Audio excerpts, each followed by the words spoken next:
Hello, dear viewers. Support me by subscribing to my channel and share my video if you like it. And also, make sure you comment your thoughts. Now let's start the video. Rosier avoided Joffrey for 3 full weeks, partially because he was on a hunting trip for half of that time. For the other half, he seemed to not know of her arrival. Tywin, no doubt, decided not to inform him so that he wouldn't cause trouble. But his mother knew, and of course she must have told her son, all about Arya's new place in the capital. Arya was walking back to her room when she saw 2 of his Kingsguard in the hall with the king standing between them. It had been a year since Arya had last seen Joffrey. He looked the same as ever, though perhaps a bit taller. He still had the same cruel green eyes and the same vicious sneer. The last time she saw him, he was giving the order to remove her father's head. Joffrey's lips curled back into an awful smile when he saw her. "Lady Arya, it is you." He took a step forward. "I hardly believed it when I heard you had been brought to the keep." Naxalier took a step back. "Yes, your grace." She forced the title out past gritted teeth. Rage made her almost dizzy, but she knew better than to lash out. "Not here. It would only get her killed. I'm a ward to the Lannister family now. To keep your traitor brother in line." "I've heard." Joffrey kept moving toward her. Arya was torn between lunging at him, fleeing, or standing her ground. She chose standing her ground, though she swayed on the spot. "I don't know why my grandfather didn't kill you as punishment. Why keep you here? It's not as if you're useful." Rosier's gaze flicked to the Kingsguard. One of them was Meryn Trant. She could see his face beneath his helmet. 2 of them in their strong armor would be able to overpower her easily. "I'm a hostage, your grace. I hear those are very useful." "Sometimes, yes," Joffrey said. "But we don't need peace with the Northerners. We should have taken all of their heads before we allowed peace." "And how did you propose to get all of their heads?" Rosier asked. "Your grace, I wouldn't discuss my plans with you," Joffrey said indignantly. "But I think a good start would be sending them your head, payment for all of the men they killed." Rosier lifted her chin. "Your grandfather brought me back for a reason. He's your hand of the king, isn't he? I don't think he would advise you to kill me." "No." Joffrey looked down at her. She hated how much taller he stood. "But I can hurt you." He glanced back at his Kingsguard. Ser Meryn, Ser Boris. The Kingsguard came at her. Arya had exactly 1 weapon, a fork she had kept from her lunch and slid up her sleeve. It was not enough to defend herself, but she would not go down easily. Ser Boris reached for her, and she ducked under his arm, only to stumble into Meryn. He seized her arms and lifted her off the ground, as if to throw her. It was a mistake. She wrapped her legs around his waist to steady herself and knocked off his helmet. She drove the fork into his cheek and snapped her teeth down on his ear, biting as hard as she could. He screamed and his grip tightened so much that Arya thought he might crush her arms, but she did not give. She kept biting and tearing the fork through his flesh until he smacked her upside the head, tearing her loose. She slammed to the ground, gasping for breath. His ear fell from her mouth and rolled across the ground. "You little bitch," Meryn snapped. She barely heard him. Her ears were ringing from the blow. "She's wild as a wolf," Joffrey cried out. She hadn't even attacked him, and he sounded afraid. "Show her a lion's strength." A boot took her in the stomach, then the ribs. Arya heard an audible crack and pain flashed through her body. She screamed before she could stop herself. 7 hells! Had Sansa endured such abuse? Had they hurt her like this? She would kill them if they had hit her even once. If she survived, her vision blurred as the pain began to fog her brain. Moving hurt, breathing hurt. She could not fight if she could not breathe. She could not survive either. Jaime only happened to be passing by. He was on his way to speak to Tyrion about something.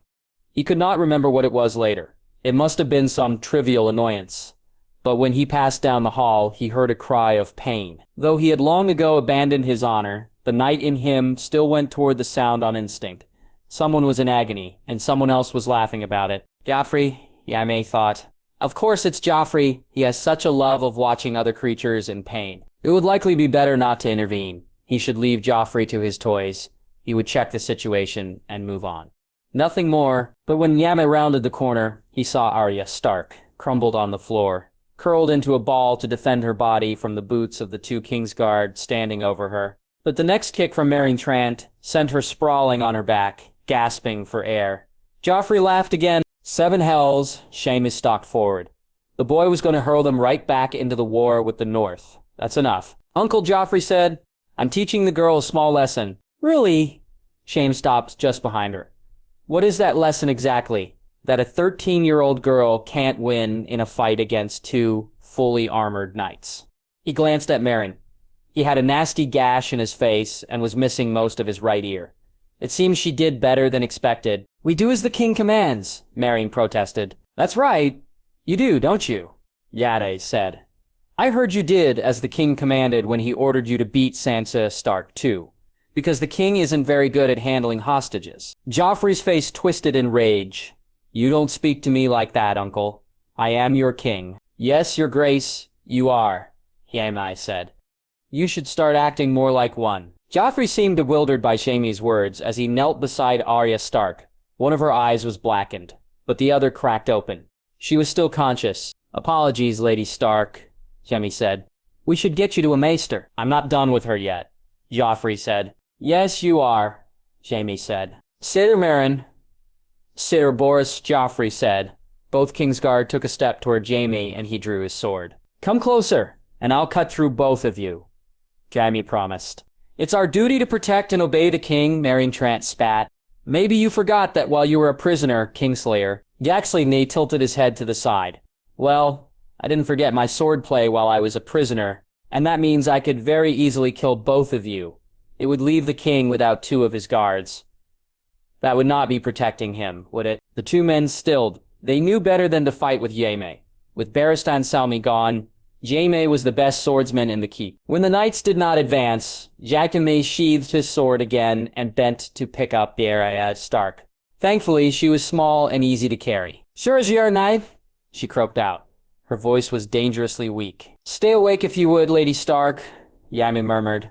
The Maester will take care of you, and my father will take care of them, he thought. Lord Taxley would not be happy about this development in the least. Tyrion had witnessed his father's anger on multiple occasions.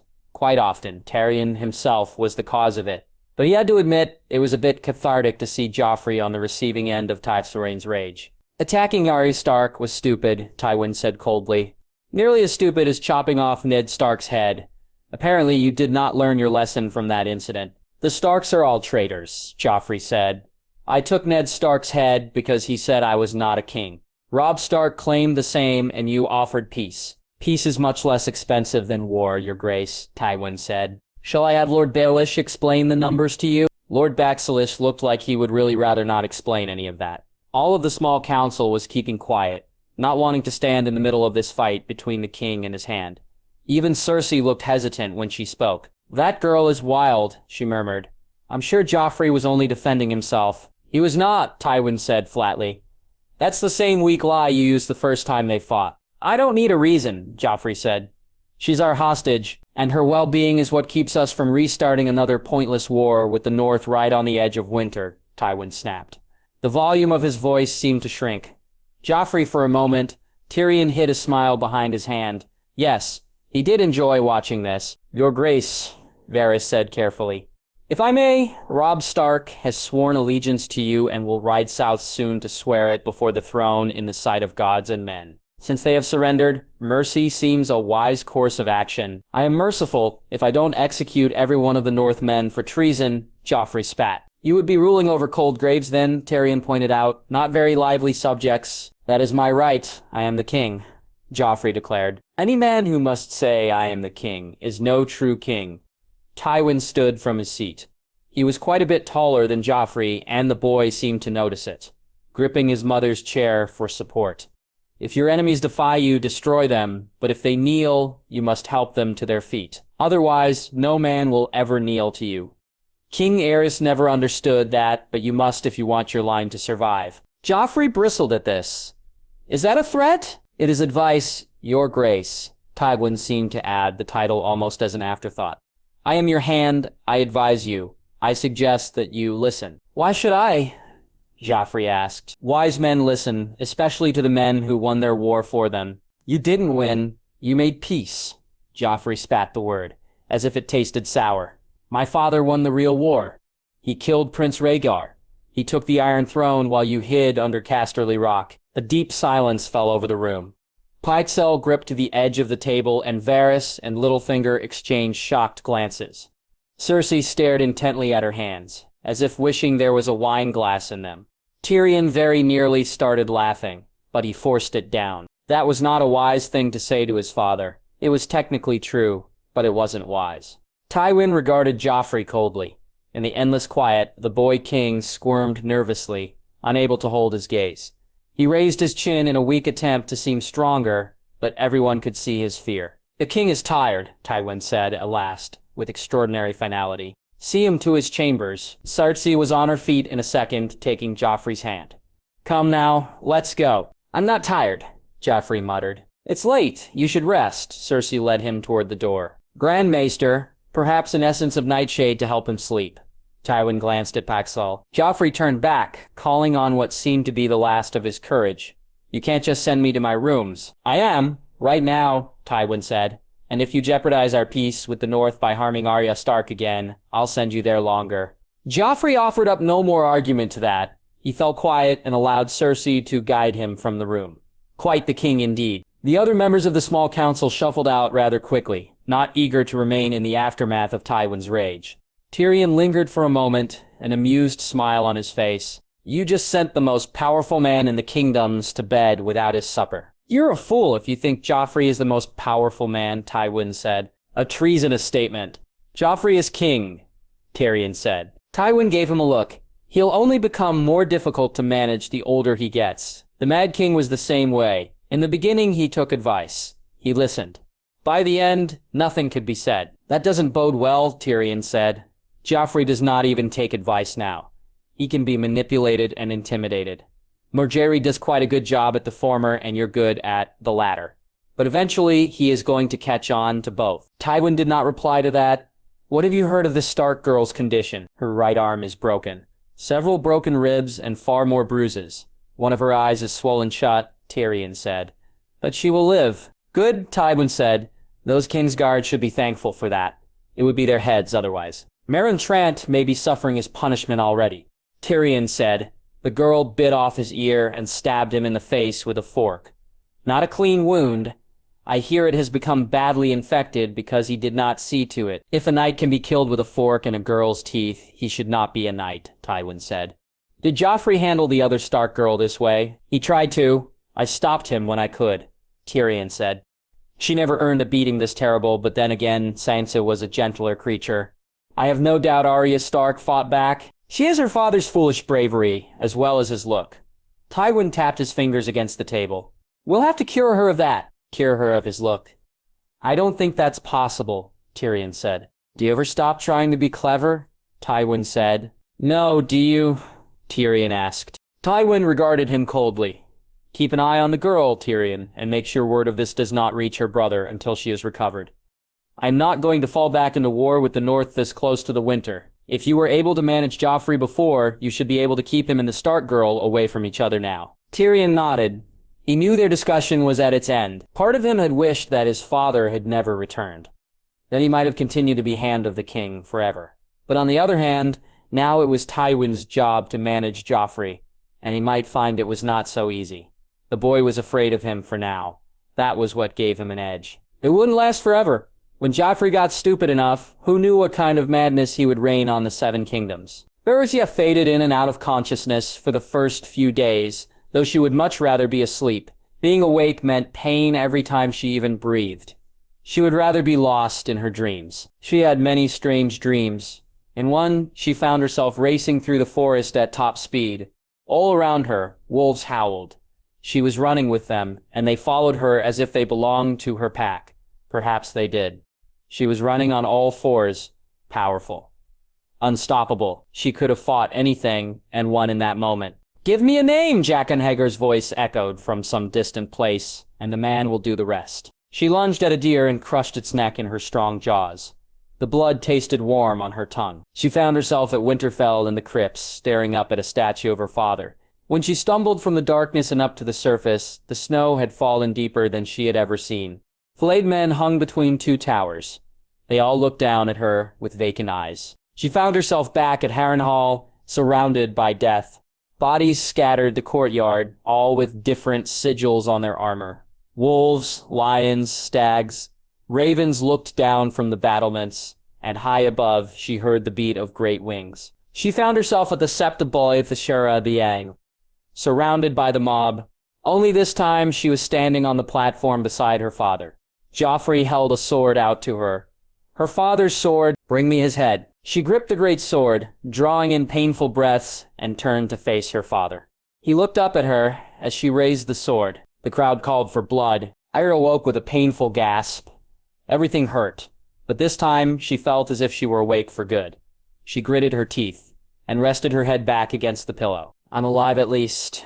Pain means I am alive. Lady Stark, are you awake for good this time? Arya glanced to the side to see Tyrion sitting in the corner of her room. He was reading a very large book. I think so, Arya said. Have you been watching me? Yes. Orders from my father. In case anyone comes to finish you, I'll be here to fight them off. I'm very fearsome in a battle, you see. That's a lie, said another voice. Arya saw a man leaning against the wall. She had seen him with Lord Tyrion before, Cerebron of the Blackwater. He pays me to do the fighting. Tyrion smiled dryly. Have you met Cybron? In passing. Arya managed. Is he a sellsword? An anointed knight now, Bronn smirked. Notice the seer in front of my name. You don't dress like a knight, Arya said. Aye, and I don't die like one either. Let's hope so anyway. Tyrion looked back at Arya. How are you feeling? Terrible, Arya said. That's to be expected after you fought with 2 Kingsguard. Tyrion snapped his book closed. Fought? It wasn't much of a fight, Arya said. They attacked me and I only got a few hits before I fell. She swallowed hard. Has Joffrey been saying I attacked him first? I didn't. It's a lie. That would be stupid. Yes. Tyrion hopped off of his chair. And you are not stupid. Never fear, Lady Stark. Joffrey did not claim you attacked him. Rather, he tried to say it was his right to abuse you. That explanation did not go over well with my father. Robb did say that if I was harmed, he would raise his armies again. Arya said, My father won't let news of this incident reach your brother if he can help it, Tyrion said. But his rage was quite the spectacle. You should have seen Joffrey quaking in his boots. I would have liked to see that. Arya forced a pained smile. Joffrey is afraid of Lord Tywin, isn't he? Everyone in the 7 Kingdoms is afraid of my father, Tyrion said, including the king. My father will be able to control him as long as that remains the case. Joffrey won't come after you for some time. Not until he gets brave again. I may not survive the next time he gets brave, Yak said. I only survived this time because... She trailed off. How did she survive? She remembered the pain, mostly. Then the pain had stopped. Come closer, and I'll cut through both of you. Sir, I may. She remembered. Your brother stopped them, didn't he? Yes, Tyrion said. The king is not particularly happy with him for that. It's a good thing he's family. Do you think they would have killed me if he hadn't come? Arya asked quietly. It's possible, but you are made of stronger stuff, aren't you? He grinned. One good thing did come from all of this. And what's that? Arya asked. You might have killed that fucker Meryn Trant, Bronn said. The way I heard it, his wounds have festered. Idiot didn't have them. Looked at. No, Tyrion said. He wasn't willing to admit he had been injured by a 13-year-old girl. Now he's feverish and the maester says he may not live. Rosier could not keep herself from smiling. Meryn Trant was a name on her list. He had killed Syrio once. How funny it would be if he died of an infection wrought by her and a simple fork. Tyrion left her to retrieve the maester then, ordering Bronn to stay and stand guard. Arya stared up at her ceiling, breathing shallowly through the pain. News of Meryn Trant's possible demise brought her list back to mind. The list she once repeated in her sleep. Cersei, Joffrey, Tywin, Ellen Payne, Meryn Trant, Polliver, the Mountain, the Hound. She could not hope to kill most of them at her current position. But Meryn Trant's own stupidity had killed him. Maybe the others would join him in the future, one way or another. Recovery was slow and began to drive Arya absolutely mad.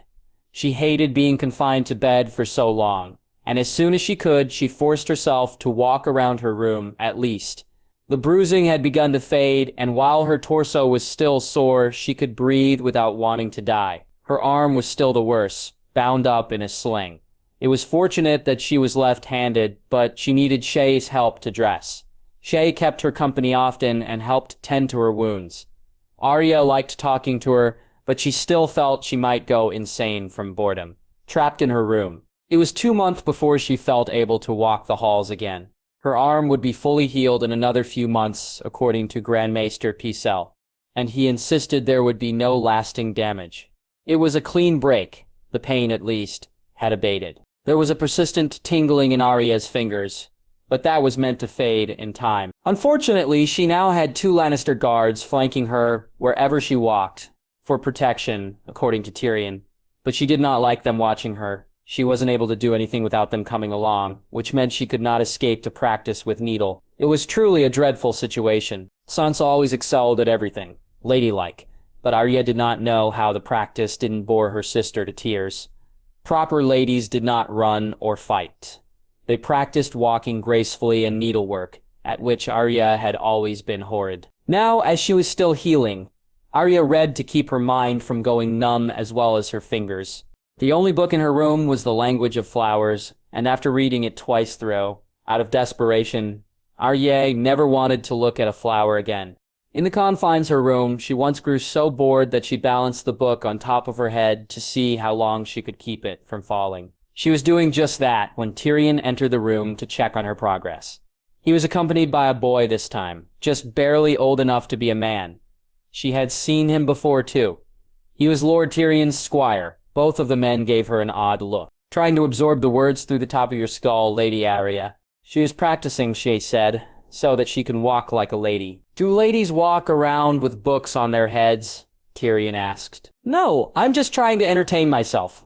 Borgia let the book slide off of her head. I've read this volume twice now. It's not even interesting. I am so bored, I've considered jumping off the balcony. I recommend against that, Tyrion said. The Language of Flowers? That does sound like a dry read. Did you know that if you combine certain flowers together, they're supposed to mean something? Arya sighed. Why not just say what you mean? Why do you have to use flowers? I've heard some women find it romantic, Tyrion said. What do you think, Lady Shay? I agree with Lady Arya. Men should say what they mean, Shay said. In an interesting perspective. What say you, Podrick? The boy flushed. Well, I'm not sure. I don't think I know enough of flowers to say, my lord. He glanced at Arya. I'm sure Lady Stark is right, though. You see, Arya slapped the book down on her bed. Please, you have to bring me some other books. It's the only thing I can do until I'm recovered. I have many books, fortunately, Tyrion said. What do you enjoy reading, Lady Arya? I enjoy books about the Targaryen conquests, Arya said, and the Dance of Dragons. That's always exciting. If you have anything on the wars of the past, I'm sure I'll enjoy it. Interesting. Did your father let you read those? Tyrion inquired. It was the only way he could get me to read, Arya said. I wouldn't learn with books that didn't interest me. Tyrion's mouth quirked. Well, as it so happens, I have many books that should suit your interests. I pulled several volumes while preparing for the Battle of the Blackwater. Good. Bring me as many as you can carry, Arya said. The reading helped. It kept her mind off of the pain of healing and allowed her to drift away from the Red Keep back to the battles of old. It was an age of heroes and dragons, a time that seemed rather like a fantasy to her now. How she would have loved to be a Targaryen princess, astride a dragon, wielding a Valyrian steel sword. Who would dare to challenge her then? At some point, Tyrion also brought her pen and paper.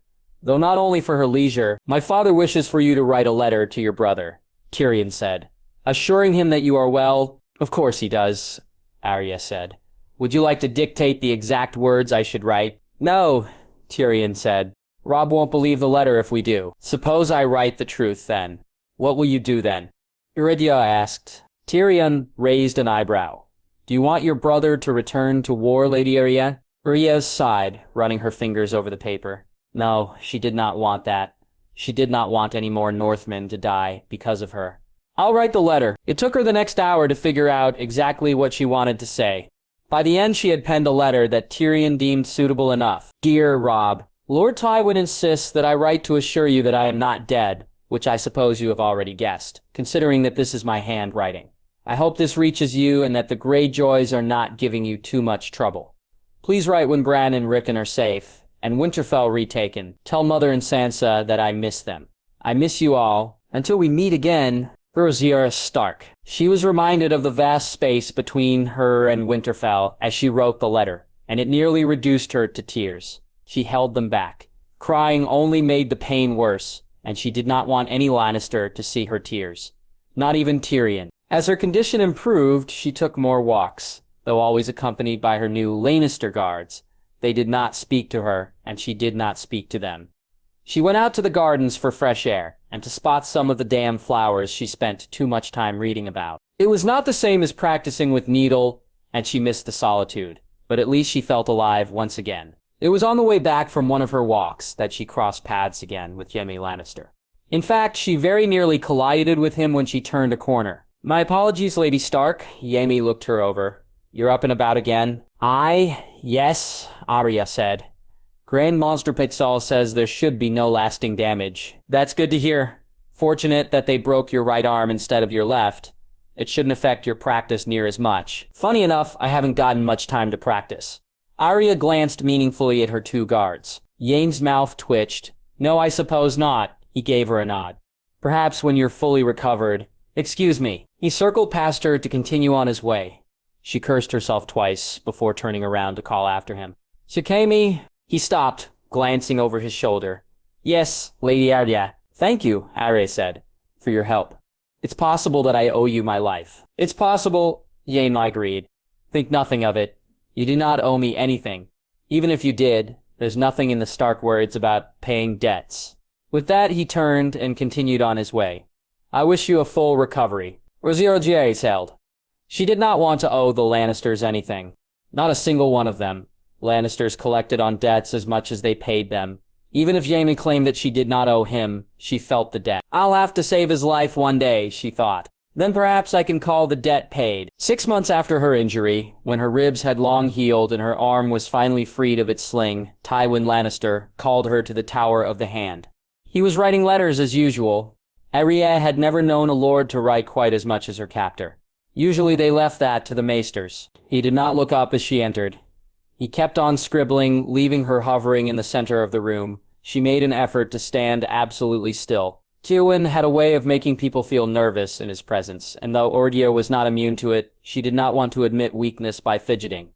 She imagined she was completing one of Cire's exercises. Stand absolutely still for as long as you can.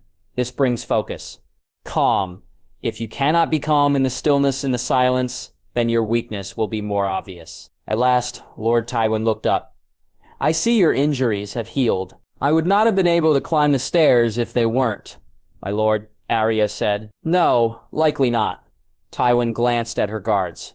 "Leave us." They both nodded, silent as ever, and left the room. She exhaled. "Are they really necessary?" "I think your past several months of recovery would make that answer obvious," Tywin said. "They're for your protection." "I don't feel protected, I feel watched," Arya said. "With them always around, I can't—" She stopped herself. "Move. As freely." "You mean you can't practice with your sword, which you stole back from me?" Tywin said, almost casually. Arya paled. What? You are aware that I keep a close watch on you, even without the guards, yes?" Tywin set down his quill. "How long have you known?" "A long time." His expression was unreadable, and she could not tell exactly how angry he was about her retaking her sword. She raised her chin, pressing her closed fist against her thigh. "I'm not sorry. I only took back what is mine. And it's not as if I've hurt anyone with it." Tywin regarded her for a long moment. "You're nervous." It was a statement, not a question. Arya swallowed hard. "I'm not." "You are. You always lift your chin like that when you're nervous," Tywin said. "You ought to correct that, or soon everyone will be able to tell." Ruzia lowered her chin, looking straight at him. "Good," Tywin said. "If I was worried about you and your sword, I would have done something about it a long time ago. If you wish to play with that toy, your guards will not stop you. That's not why I called you here today." Arya's shoulders relaxed. "Then why did you call me here?" Tywin indicated the chair in front of his desk. "Sit." Ruggiero obeyed, taking a seat. She sat on her hands, but made an effort not to lift her chin again. Nerves still buzzed through her body. What had Tywin called her here for? "Your brother replied to your letter." Tywin tossed a letter on the desk. "I thought you might want to read." Arya eyed the letter cautiously. "Good news or bad? I'll let you decide for yourself," Tywin said. Slowly, Arya took the letter from the desk. The seal was broken, of course. Tywin would not let her read anything that he had not already read himself. She took a deep breath and read, Rosier, I am glad to hear you are well. We think of you every day. I write this from the halls of Winterfell. The siege is at its end. The battle was not without its costs, but Bran and Rickon are safe. We are home. The rebellion is not over, and will not be over until the Greyjoys surrender. But it should please you to know that all of our siblings are no longer in danger. I hope that you will stay out of trouble as well, as best you can. Rosier Yaxley answered hoarsely. He caught us just as we broke in. Yaxley stood and slammed his fists on the table. He caught you. He hissed his anger, rising. Rosier nodded again. He asked me to pass on a message to you before he dumped us all in a rainforest in South America. Rosier covered her mouth to hold back a gasp of relief. Bran and Rickon were okay. Winterfell belonged to the Starks again. It was perhaps the best news she had heard in a very long time. War or not, for now, everyone was safe. She composed herself again and placed the letter back on the desk. You could have told me it was good news. I could have, Tywin agreed. It seems your brother continues to succeed on the battlefield. His handling of the Greyjoys makes things much easier for us. Does that mean you will protect him when he bends the knee to Joffrey? Arya asked. I gain nothing from your brother's death at this time, Tywin said. I could lose a great deal if Joffrey kills him. Your brother will leave King's Landing alive. You're sure you can control Joffrey?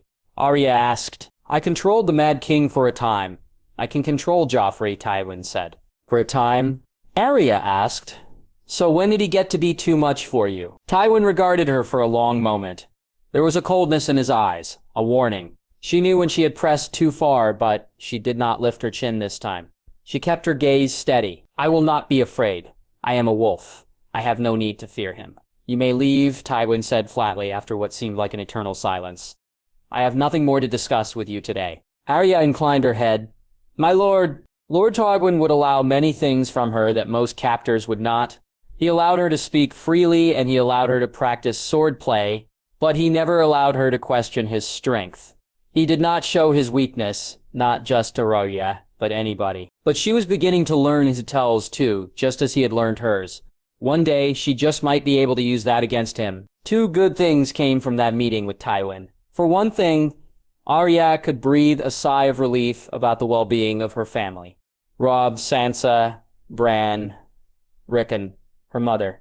They were all safe for now, and that was all she could ask for. For a time after her father lost his head, it seemed all the Starks might be killed, one way or another, but they had endured. In addition to that, Tywin did not intend to take away her sword again.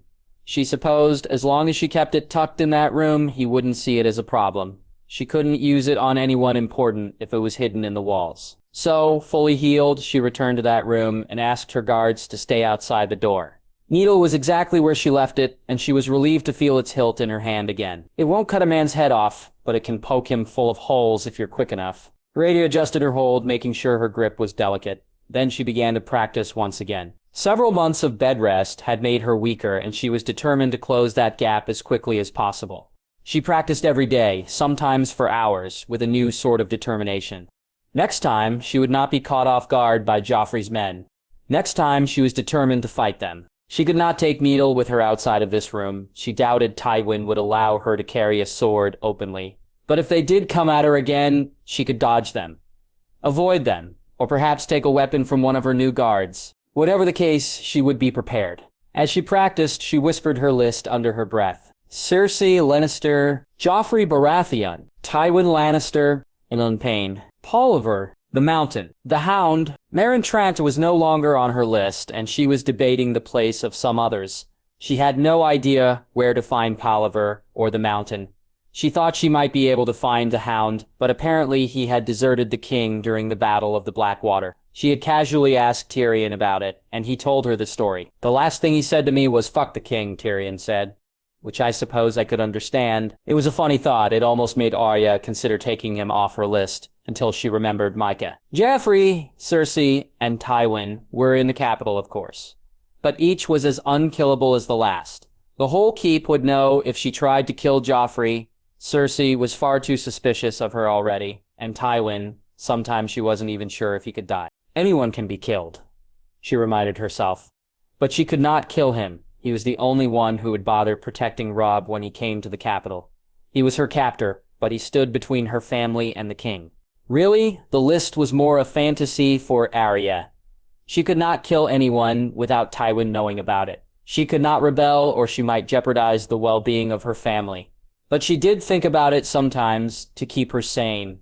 She imagined destroying her enemies and rising above them all. It made her feel less weak, less helpless. One day, as she practiced, she felt a presence behind her. She did not hear footsteps or hear anyone at all, but her skin prickled at the feeling of being watched. She spun toward the balcony and saw a familiar man standing there, watching her with an amused smirk. A girl is practicing. Jaqen, Arya breathed. She shot a glance at the closed door, worried the guards might burst through. "You're here." "I am," Jaqen Hakkar said. A man came to the capital at the behest of the many-faced god. A girl came against her will. And here we both are. Arya stepped cautiously up to the balcony. "You came to find me." Of course, a girl saved 3 lives and gave a man only 2 to take away. She has a third name to give. Arya had nearly forgotten. After Tywin discovered her true name, everything had changed so quickly. Harrenhal seemed like a lifetime ago, but now she was owed one more name. She could name absolutely anyone in the world. She could name someone from her list. Yatir looked up at Jaqen. "I can name anyone, no matter what. Give the man a name, and that name will die," Jackson said. "Any name. There is no limit. It would be that easy." She had seen Janjukin kill before. He wasn't lying. One word from her, and an enemy would die. But who? Joffrey seemed an obvious choice. But if she gave his name so soon after he nearly killed her, she would be a suspect. Cersei was just as dangerous as Joffrey, and maybe safer to kill. Lord Tywin, she could not kill him yet, or she might doom Robb. Who did she choose? "How long will you be in the capital?" Arya asked. "For a time," Jaqen said. "There is always much work to be done here." "Then may I have time to think?" Arya asked. "There are several names I could give. I don't know which one yet." Jackson inclined his head. "When a girl wishes to find me again, she will find me here on this balcony." "How will you know to come?" Arya asked. Jaqen smiled mysteriously. "A man will know." "You know a lot," Arya said. "I've never seen anyone kill so easily. I'd like to do the same someday." "A girl could learn if she came with me to Bravos after my work here is done," Jaqen said. "A girl could learn many things there." It was an enticing offer. If Arya could learn to kill from Jaqen, then no one on her list would be safe. But then again, Bravos was a long way from home. She did not want to put her family in danger by fleeing. "I have to stay," Arya said. "For my family's sake." Jaqen nodded once. "If that is a girl's choice, so be it. But you could teach me a small thing here," Arya said. "Just one trick." Jaqen's mouth quirked. "And why would a man do that?" "Because this is a dangerous place for me. I've already almost been killed once," Arya said.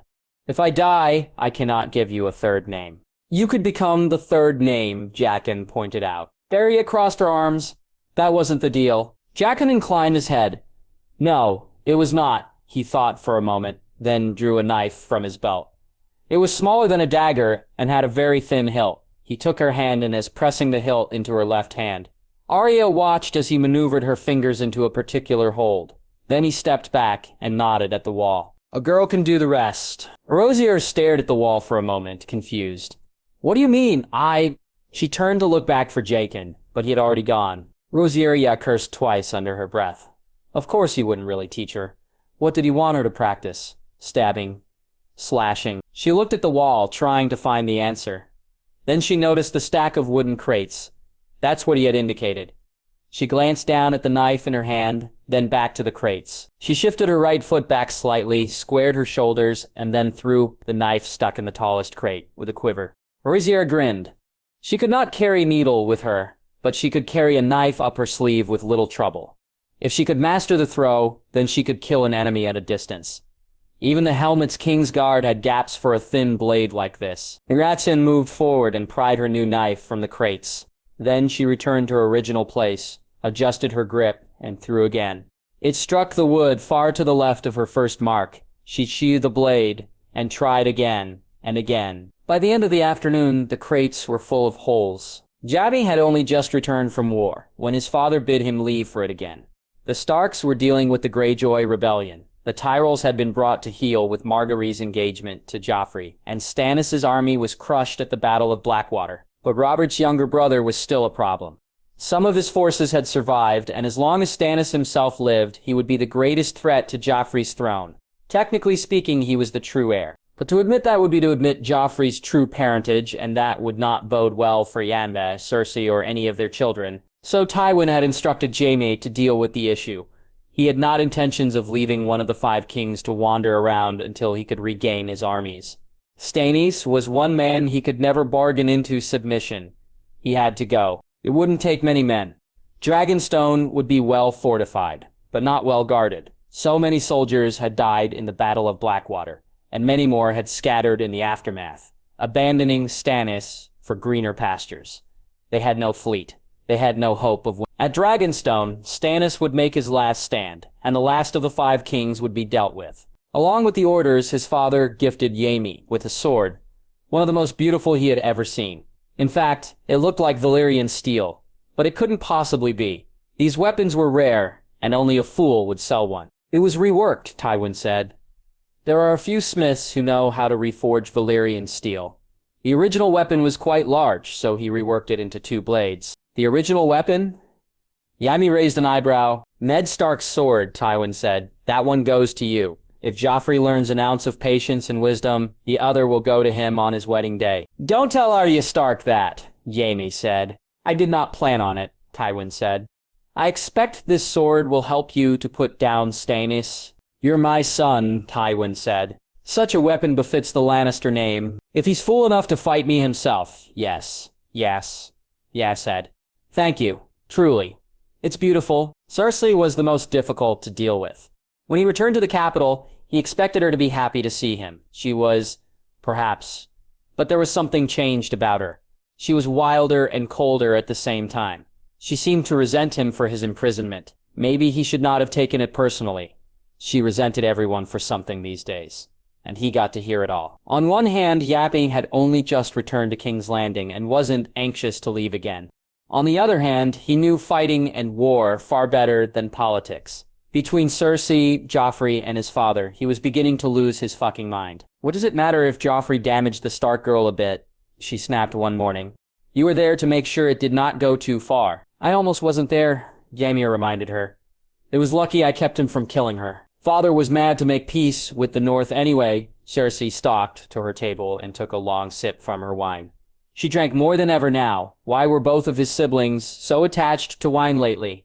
I think age might be softening him. I doubt that, Jaime said. He's not exactly being soft on the Greyjoys or on Stannis Baratheon. And speaking of Stannis Baratheon, I'm leaving today to deal with him. Must we talk about Father's deal with the North again? You were with him when he made the deal. You should have said something, Cersei muttered. I've never been able to change Father's mind about anything, Jaime said. Perhaps I could have then... You've never been able to change Father's mind about anything.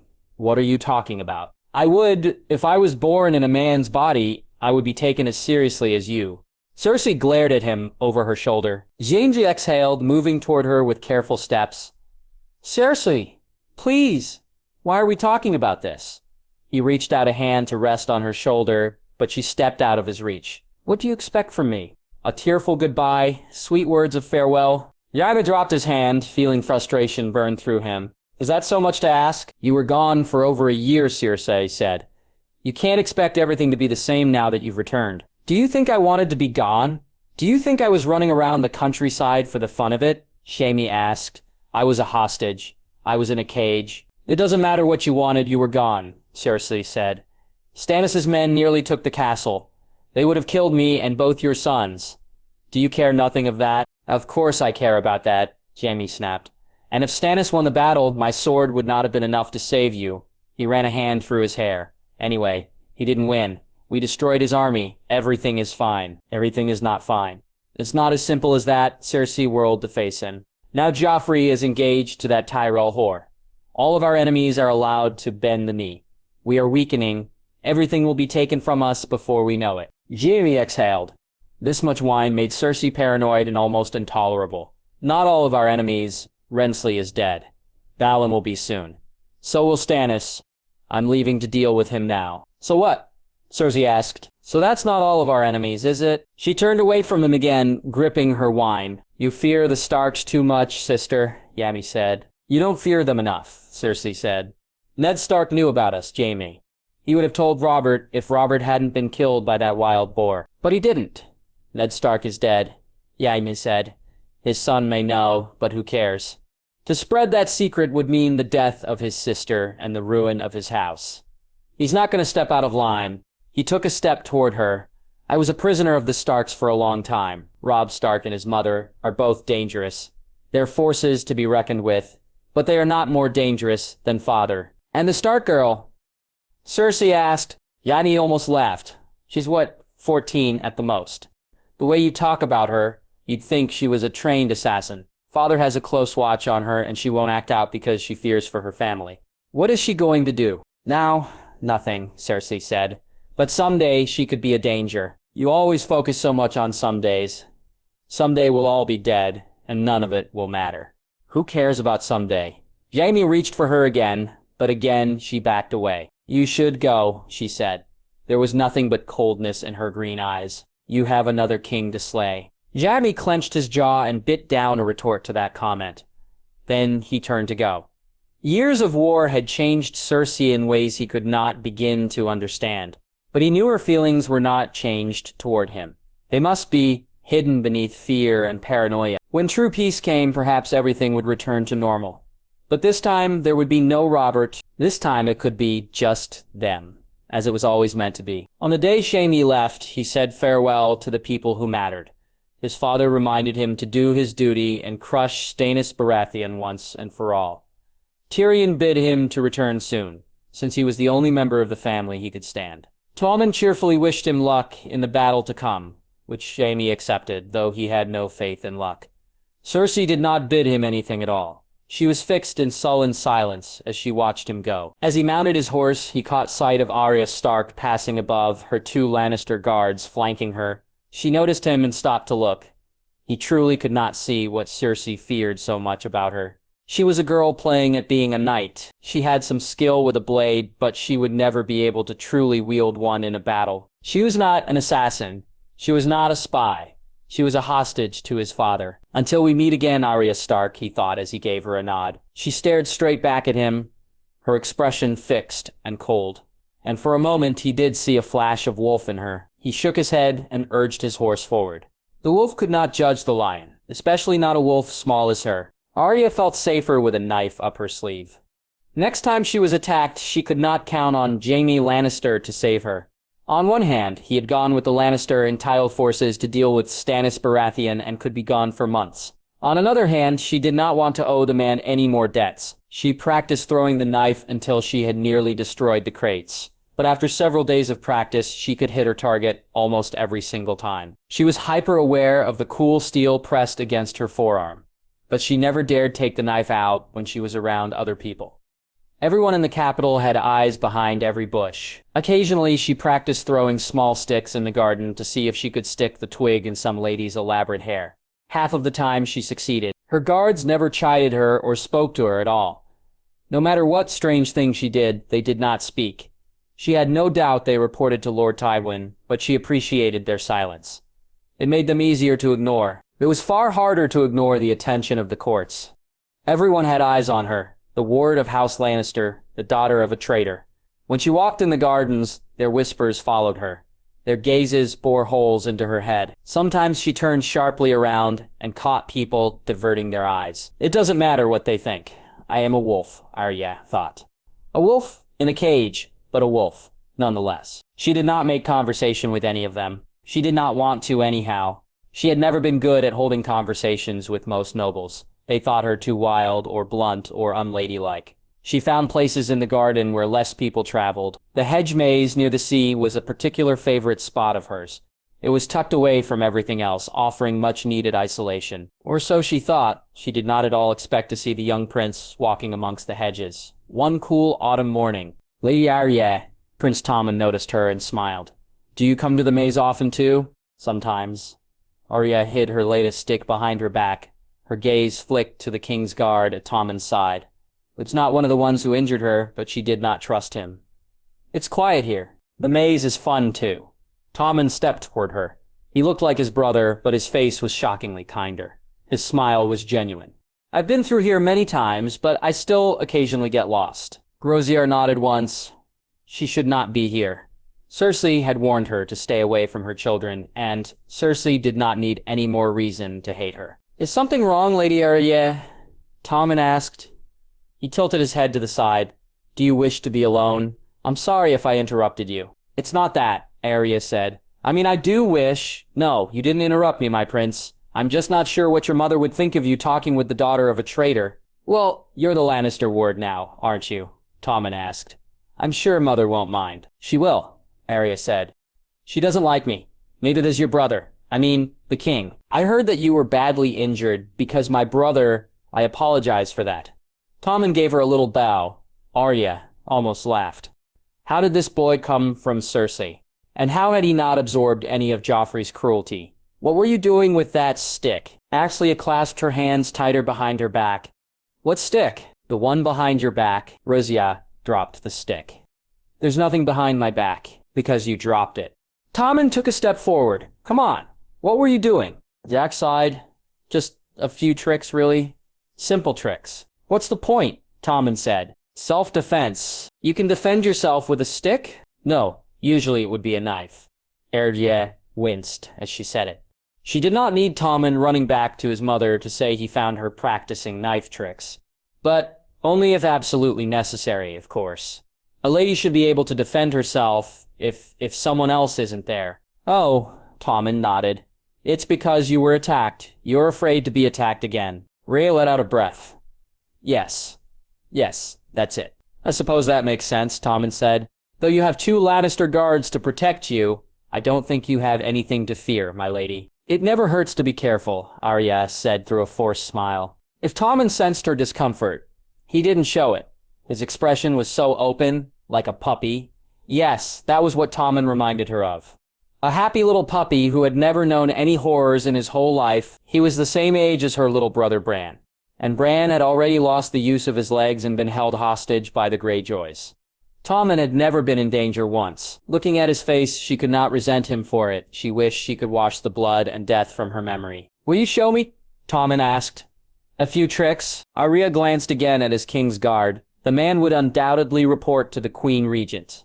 Would it be better to refuse a prince's offer or show him as she played with knives? This is why I don't like speaking to people here, Arya thought. There's no winning. Please, Tommen said. Perhaps I will need to defend myself too. You are always well defended, my prince, Arya said. So are you? Tommen pointed out. Rosiera sighed and picked up her stick again, holding it her hand. You see, if you keep a relaxed grip like this, it's easier to change your grip when you have to. She demonstrated, whirling the stick between her fingers with practiced ease. Like this. Tommen's eyes widened. Oh, you're good. It looks so easy. He picked up a stick and tried to imitate her, but it quickly slipped through his fingers. It's not, though, is it? No. It takes practice, Arya said. And it all depends on the size and weight of the knife. But it helps to keep your fingers nimble. Tommen tried to mimic her again, his brow furrowed. Once again, the stick slipped from his fingers. Your grip is too tight, Arya said. But shouldn't that keep the stick from falling? Tommen asked. No, Arya said. The knife can't move well when you do that. Oh, Tommen looked up at her. You sound like you know a lot about knives. I thought girls weren't supposed to be fighters. Arya felt an age-old defensiveness rise up from within her. That's nonsense. There have been plenty of women warriors. Targaryen women rode dragons. Agaxon's sister Visenya, she wielded a sword called Dark Sister. She was a fearsome fighter. I suppose we did learn about her in my lessons, Tommen said. I just don't see many women fighting now. He clasped his arms behind his back. Would you be a warrior someday, Lady Arya? Maybe, Arya said, though she knew the true answer. I already am a warrior. I will be a great one someday. I will see all of my enemies bleed. But Tommen was not one of those enemies. He was a boy with a rather unfortunate brother and mother. He did not seem to inherit any of their malice over his years. Talking to him, Arya missed Bran and Rickon, who used to follow her around all day asking questions. Would you like to wander the maze with me, Lady Arya? Tommen asked. I think it would be fun. Stay away from my children, Cersei had said. But Arya was feeling rather spiteful that morning. I would like that, Prince Tommen, Arya replied. Dragonstone was an impressive castle, notoriously impregnable simply because it was on an island. It could only be attacked from the sea, and the sight of the approaching fleet would give the soldiers inside plenty of time to prepare for the assault. The Targaryens did know how to build castles, and this one was no different. A small force could hold it against a much larger army. The most patient option would be to wait and starve them out. But after a year as a hostage, and several months after that of being treated like a failure, Jaime did not care about the patient options. He did not care about the honorable options either. He would take Dragonstone within the fortnight. The key was to spread Stannis' remaining forces thin along the walls and leave other areas unguarded. Jaime had Lannister and Tyrell ships at his disposal. He sent the Tyrells around to approach from the south and left his Lannister fleet to approach from the north. That left the east and western sides of the castle very sparsely defended. They approached as if they meant to starve them out. They posted just off of the shore and waited, cutting off all movement in and out, and while they created the illusion of a siege, Jaime began sending small groups of soldiers to climb the walls in the middle of the night. They circled the castle under cover of darkness, looking for the places not watched. The first few groups did not come back alive, but the fourth group succeeded and hid inside the castle walls, taking up the uniforms of the unlucky soldiers they found first. Jaime got their signal when they split the sky with a fiery arrow. The men inside set off several explosions near the back gate, leaving the main gate less guarded for a brief enough time to give the Lannister forces a head start. They bashed through the entrance, climbed the walls, killed as many men as they could get their hands on. When the gate fell, Jaime was one of the first few through it. Killing Stannis' men helped clear his head. They were all weak from the Battle of the Blackwater and in no shape for a fight. But still, they fought for their one true king. An arrow took Jaime's horse, and he ended up on foot, cutting through every man who came at him. Men were such fragile things, even in armor. Victory would be clear and absolute. Now that Lannister men had invaded the city, none of Stannis' forces would survive, not unless they surrendered. Jaime let every ounce of his pent-up anger guide him. All around, men were dying. More men than necessary if they had just starved the place. Fucked them all. Cersei wanted him to be there to kill Stannis at the Battle of Blackwater. Well, he would do it here, and then maybe she would be satisfied. Maybe someone would finally be satisfied with his damn efforts. A force knocked into him from the side and sent him to the ground. The fall knocked the wind out of him. A soldier stood above him, raising his great sword. Jaime threw himself to the side as he did. He lost his sword on the way. He scrambled for it and found it grasped in a hand. A severed hand.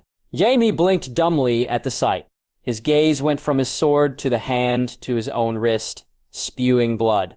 Only now, as he looked at the wound, did he register the pain. His sword, his hand. Men are such fragile things, he thought again.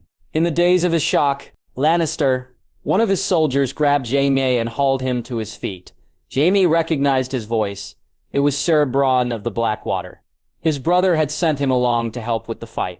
Get back. You need to get back. My sword, Jaime muttered. Fuck your sword, Bronn hissed. Get back. My sword, Jaime roared, grasping at air with a hand that no longer existed. All around him rang the screams of dying men, and the night was filled with the stench of blood. In the end, they took Dragonstone. They put every soldier who did not surrender to the sword. They imprisoned the others. Stannis fell in battle, ending his quest for the throne. His daughter had escaped the castle somehow. Perhaps someone had smuggled her away in the chaos. But a child with grayscale on her face was not a real threat. Stannis was what mattered, and he was dead. But for Jaime, it did not feel like a victory. It felt like one more awful mistake. This one had cost him worse than all of the others. Men were such fragile things. The role of the Hand of the King was to balance 7 kingdoms on the edge of a knife. One of the regions was always threatening to tip over the side and fall into chaos. Years ago, when Tywin was named the Hand to Arya Targaryen, he had managed that chaos well enough. But then Aerys began to fall to jealousy and madness. He didn't like that his subjects considered Tywin the true ruler, so he spitefully refused to engage Rhaegar to Cersei, and he spitefully named Jaime to the king's guard, relieving Tywin of his oldest son and heir. After that, Tywin left the capital and his post as Hand of the King. Effectively, he proved that he was the true ruler of Westeros without ever saying a word. Shortly after he left, the realms descended into chaos. Ned Stark, Robert Baratheon, and all of their allies rose up in open rebellion, and Tywin waited and watched, ignoring Yuri's call for him to take up arms. Then, when Robert's victory was clear, Tywin decisively ended the war by sacking King's Landing. He did terrible things to ensure Robert's total victory and to prove his loyalty to the new crown. He did the dirty work so that Robert could play the hero, and then he offered up his daughter for marriage, an alliance to secure his family in this new age. Tywin had a dark reputation as a man without any honor, but he did know how to bring about peace in the Seven Kingdoms. The most effective tools were wisdom, violence, and marriage. He aligned the Lannisters and the Baratheons with Cersei and Robert's marriage. Now, both of those houses would be linked to the Tyrells through Margaery and Joffrey's wedding. It was not a guarantee of peace, but it did help considerably. So now he faced the question of what to do with Arya Stark. As the second daughter of House Stark, she was a valuable hostage, but she could also bind the Starks to the crown. In light of the current peace, there was no need to rush an engagement. She was still a child, but if the North ever did rise up again, her sons would be potential heirs to Winterfell. Aksak would not enter willingly into any engagement. It had been over a year since Tywin had first met her, and he could easily tell that by now, even though marriage had never been discussed, but he could at least find her a match she could tolerate. Tommen was a possibility. He was around her age, and not yet promised to anyone. Once Stannis was dealt with, and Tommen came of age, he would inherit Storm's End. It was a better match than most second daughters could hope for, especially the daughter of a recently rebelling family. Not that Arya Stark would care about whether or not it was a good match, but at the very least, she seemed to like Tommen well enough to hold a conversation with him. Or so her guards had reported. Cersei would be absolutely furious at the notion. Her rage would cause a headache for all involved, and she might try to have the Stark girl killed. That was the main problem. Tywin could bring peace to the Seven Kingdoms several times over, but sometimes managing his family was the most difficult task of all. For now, he would not tell Cersei. Better to wait for that. But he did call Arya Stark the next morning to inform her. You want to betroth me to Tommen? She looked absolutely shocked by this idea.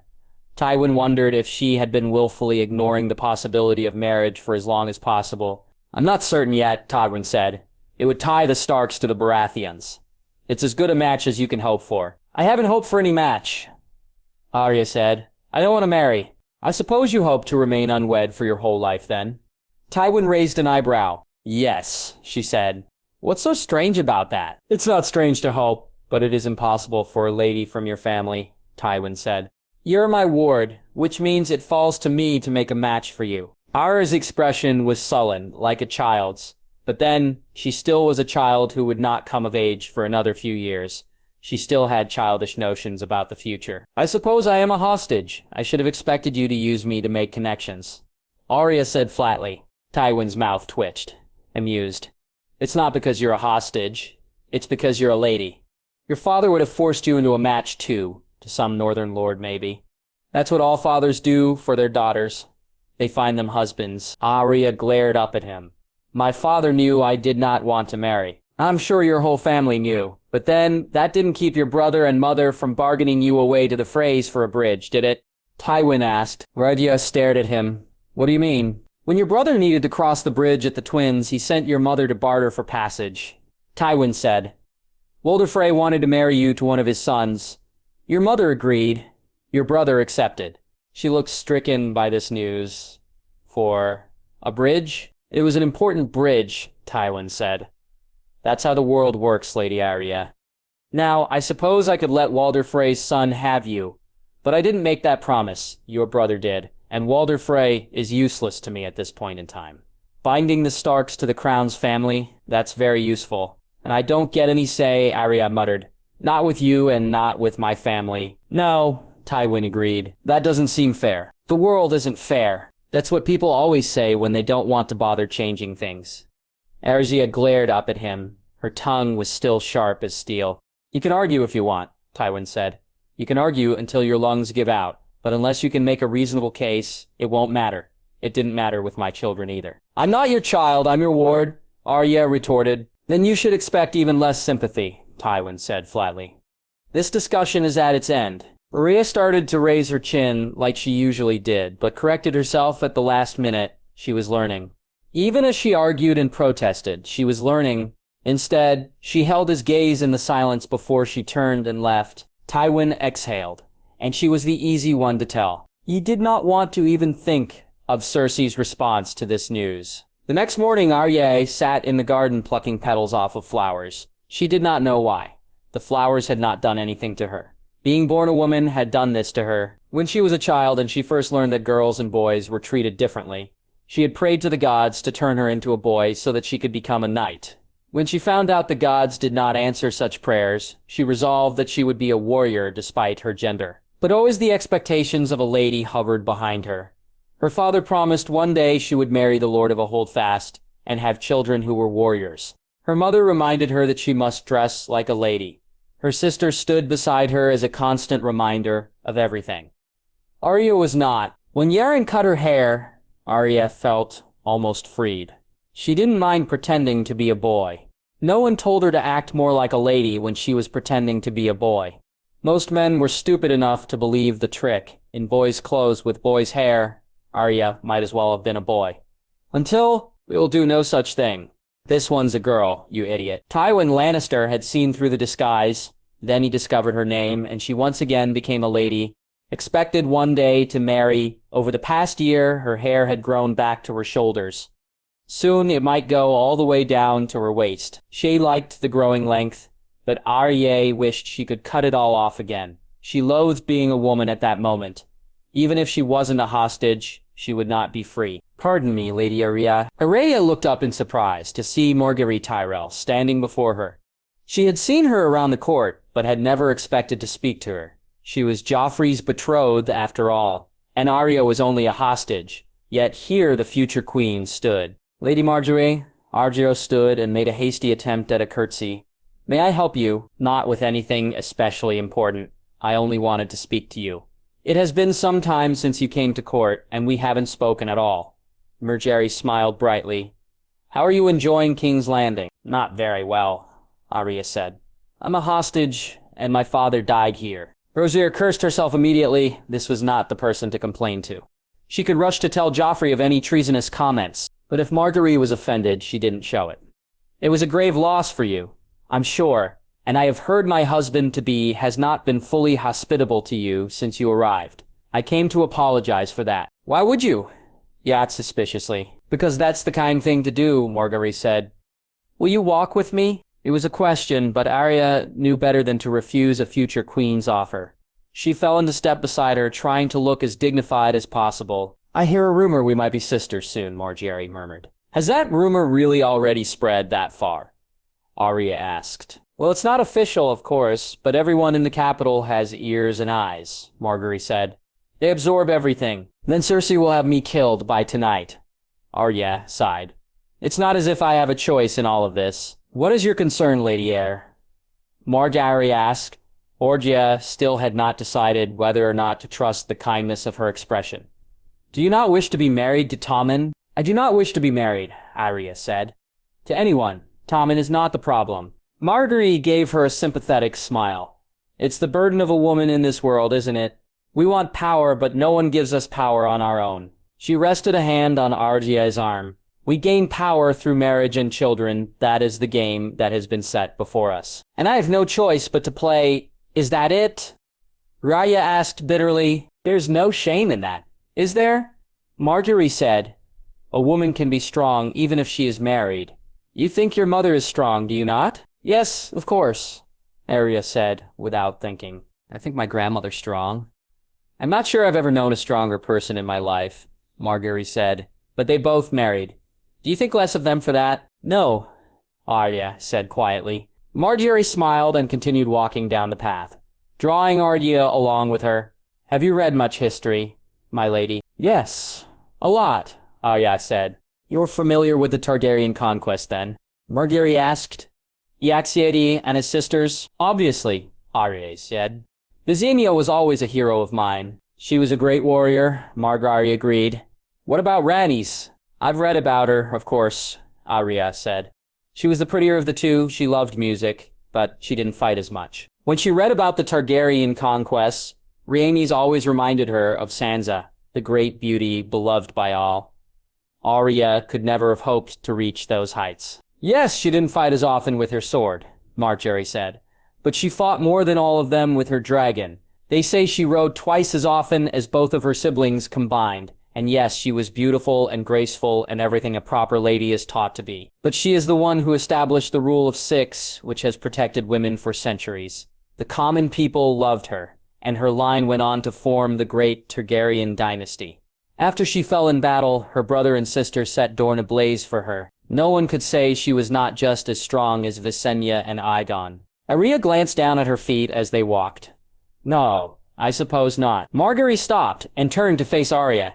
There are many ways for a woman to be strong, Lady Arya. In this world, we must use every tool at our disposal. One of those tools is marriage. Another is children. Marrying Tommen will not make you weaker. I promise. Arya managed a small smile. Maybe there are many ways for a woman to be strong, but I've never been good at most of them. You will learn. You're young, Marjorie said. I wasn't always as you see me now. I had a cousin who used to call me Pigface. You know, when I was young, people mistook me for a boy, Arya said. They still might, if I cut my hair again. See? We have something in common, you and I, Marjorie laughed as they continued along the path. And I think your hair is lovely. So thick and dark, you must try braiding it. If she was faking her kindness, she was very good at it, and even Sansa could not compare with her manners and courtesies. Marjorie had to be strong if she could be engaged to Joffrey and still smile. She had to be strong if she was to be his queen. RJ could respect that, but she did not want to rule. She did not want a holdfast or a dynasty. She wanted freedom. For a woman that seemed even more elusive than power. Letters from war could contain news of many different shades. When Varys delivered a letter from Bronn to Tyrion, he was not sure what to expect, but he did feel a flash of panic. Good news or bad, he asked. The letter is unopened, my lord, Varys said. And when has that ever stopped you? Tyrion gave him a look. Good news or bad? Varys sighed.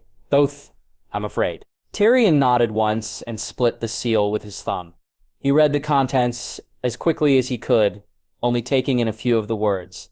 Dragonstone had fallen, Stannis was dead, and Jaime was alive. Tyrion crumpled the letter in his hand. Fuck me. Why didn't the idiot just starve them out? A question you'll have to ask Sir Raimier when he returns, Varys said. I don't think he'll want to talk about the battle when he returns, and I'm not cruel enough to bring it up. Fuck. Tyrion paced over to the window. Father is going to be furious. And worried, perhaps, for his eldest son's well-being. He'll be furious because he's worried, Tyrion said. All emotions make my father angry because he doesn't like feeling them. Don't you know that by now? I do, which is why I leave it to you to deliver the news, Varys said. You honor me, Tyrion murmured. Damn it all to hell. Shanna could have been patient and starved Stannis out with little trouble, but he had decided to play the daring knight again, the hero desperate to prove himself. In the process, he had lost more than ever. Jai-Chang was not Jai-Chang without a sword, without his right hand.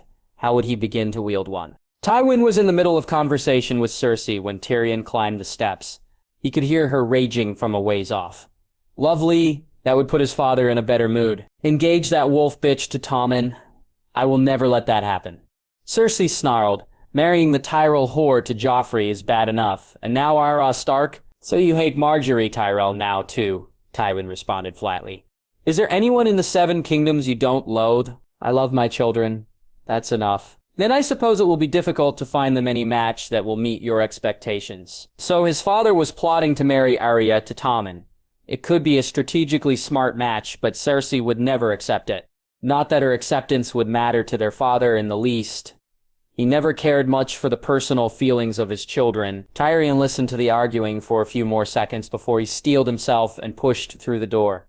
Oh, hello, he said, pretending to be surprised to see Cersei, as if the whole castle could not hear her for miles. Am I interrupting something? You are not. Cersei was leaving, Tywin said, returning to his desk. His jaw was tight, not a good sign. Tyrion had learned to pick up the small tells in his father's expressions since his face almost never moved. I won't forget this, Cersei vowed, and I'll stop it. I promise you. You can promise no such thing, Tywin said. If I will it to happen, then it will happen. Cersei gritted her teeth and stalked from the room. You must derive great pleasure from getting the last word, Tyrion commented. What do you want? I'm not in the mood for any of your games, Tywin said. Nor am I, Tyrion dropped a letter on his desk. I received this today. It's news from Dragonstone. I received word from Dragonstone already. Stannis is dead and the day was won, Tywin said. That's not all of the news, Tyrion said. Rid. Tywin studied him for a moment before he took the letter. Tyrion paced away from the desk so that he did not have to watch his father's face. He heard his anger well enough when he slammed the letter back down. That fool. He could have starved Stannis out of that damn place within 6 months if he was patient for once in his life. Why in the seven hells did he decide to take it? Did he learn nothing from Robb Stark? Tyrion didn't have an answer, and he knew better than to say something clever. Really, he just wanted a large cup of wine. Jeremy crippled. Cersei drunk and half mad. And you, Tywin, trailed off. He had already listed his disappointments with Tyrion 100 times over. And me, Tyrion agreed, turning around to face his father. It's true, Cersei is as dependent on wine as Robert Baratheon once was. She grows more paranoid by the day for reasons none of us can really guess. And I know I'm an eternal disappointment to you. No matter what, he exhaled. Don't give up on Jaime just yet. He only lost one hand. He has another. Jaime never wanted to learn anything he did not have a natural gift for, Tywin said. The slightest frustration with reading and he folded. He only practiced so much with swords because he was a natural. It was easy for him. Now it's not. Jaime reads well enough now, Tyrion said. You made him practice. He complained often about it, even years after you stopped. I'm the hand of a volatile king. I don't have time to treat him like a child, Tywin said. I don't have time to force any of you to take this family seriously, to put the Lannister name over your personal feelings and desires. But I will preserve this family name in spite of all of you. You against the world, then, is it? Tyrion gave him a bitter smirk and a bow. I wish you the best of luck. Rosier tried to listen to Margaery, and she tried to focus on the positives of her possible marriage to Tommen. To begin, he was not Joffrey. That was an enormous mark in his favor. Secondly, he was not several decades older than her. Rosier heard many horror stories about girls as young as Sansa being wed to 70 or 80-year-old men. Thirdly, he was kind enough. She could never picture Tommen lashing out at her in anger or trying to beat her. Not that she would let him if he tried. Fourthly, he would be easy enough to manipulate. In King's Landing, there were puppets and puppeteers. Those who arranged the board and those who moved about as pawns. It all seemed like a game of who could collect the most strings to pull. People like Tywin, Littlefinger, and Cersei had many strings to pull. Others, like Tyrion, moved in the middle. Royer had been brought to King's Landing as one of Tywin's puppets to move where he pleased. But she did not want to be trapped in strings forever. If she wanted to rise above, she would want to play the game. Perhaps she could use Tommen for that. Perhaps, if he inherited land away from the capital, she could escape the grip of the Lannisters. She would have more freedom then. She tried to look on the bright side. She tried to look at things from Margaery's perspective. But every time she did, her own thoughts interrupted her. A good marriage could take you away from the capital. But why should I have to leave as someone's wife? You can only be free if you have power. Why? Why must it be that way? Why can't I change the rules? With freedom, you could fight as you wish. I will fight no matter what. She spent more time with Tommen when they encountered each other in the garden. She made sure that their guards were always around, though. Ser Osric seemed to work more for Tommen than for Joffrey, so she did not feel in danger of him. And at least with some guards around, she did not have to fear from Cersei. Erosia made a game of avoiding the Queen Regent. She kept her door and window locked up tight at night. She stayed away from the rooms she often frequented. She asked Tyrion to warn her if Cersei was going to be nearby any of Erosia's usual spots. Tyrion was all too happy to help her with this game. She only saw Cersei at court, which she was required to attend as the Lannister ward. Arya hated court because she always appeared in uncomfortable dresses with sleeves that swallowed her arms and hems that tripped her. If she was not careful, but Cersei's glare burning a hole into the back of head did not help either. If it makes you feel better, Margaery said one day, she spends just as much time glaring at me as she does at you. It doesn't, Arya replied. She has enough poison for 2 cups. Cersei only got Arya alone once, just before court, when not everyone had yet settled in the room. She gripped her arm so hard it left a bruise for a few days after. Do not forget what you are, Lady Stark. You're the daughter of a traitor, and you will not wed my son, Cersei said through a forced smile. I'll make sure of it. Please do, Arya replied in sweet a voice as she could muster. I don't want to marry your son. If you can convince Lord Tywin otherwise, I would be glad to hear it. That seemed to make her just as angry. There was nothing she could do to please Cersei, but she did not wish to please her. Time at court did give Arya a chance to observe the people who pulled the strings in King's Landing. First, there was Varys, known as the Spider. He hadn't spoken to Arya, but Tyrion seemed to know him well, or well enough. Most people didn't truly know the Master of Whispers. Secrecy came with his job description. He won't be your friend, Tyrion said, but he won't work against you either. I think he actually rather liked your father for his principles, if nothing else. He hoped that your father might be sent to the wall rather than executed. I hope for the same, Arya murmured. Then was Grand Maester Pickaxel, who attended to Arya's wounds. He must have been a gifted maester if he had lasted so long in King's Landing. But he seemed like an old, senile fool. Tyrion warned her that he was not as senile as he let on, and not to trust him. He leaks information often to my sister. Never tell him anything if you can help it. And then there was Lord Pater Baelish, Littlefinger. According to her mother, the man had claimed to be an ally to the Starks, but that certainly hadn't kept him from selling Arya out to Tywin. Nor had it kept him from sitting on Joffrey's small council. He was a traitor, a liar, and a coward, and his name looked good on her list next to the others. But he, like all of the other powerful people in King's Landing, was smart and too well connected to harm. He did not speak to Arya, in fact, until she attended court. Surrounded by so many people, she could not even scream at him, much less claw out his eyes. Lady Stark, it is good to see you well. After your long absence, many in the capital thought you dead. Lord Baxley's hero replied flatly, Why are you acting surprised to see me back? You're the one who gave my name to Lord Tywin. Littlefinger smiled. I do serve the crown, my lady, and the king's peace. You were needed to bring peace. You serve whoever is convenient, Arya said. You'll do favors for anyone you can use. Don't worry, my lord. I want nothing from you. Nothing you would be willing to give me anyway. That's not necessarily true, Littlefinger said. I could have a great many things that you want, and you'd ask a price for all of those things, I'm sure. I don't trust you or your price. She glared at him. Give me a reason to change my mind, or don't talk to me at all. Littlefinger laughed once. I see your resemblance to your father, Arya Stark. It's in your eyes. He tapped the corner of his eye. And in your honest tongue. He did not fare so well here. I know how he fared, and you did nothing to help him, Arya said through gritted teeth. I'll make you pay for that one day. To Sir Joffrey, Tywin, Payne, Littlefinger. Those were her only targets remaining in the capital, all of them so far out of reach for her alone. But she was not fully alone. Jaqen H'ghar continued to visit her in her practice room. He continued to ask for a third name. But still, Erosia had not decided which name to give. Cersei was, perhaps, the greatest threat to her at that moment, but there was Joffrey to consider. This might be her only chance to kill him.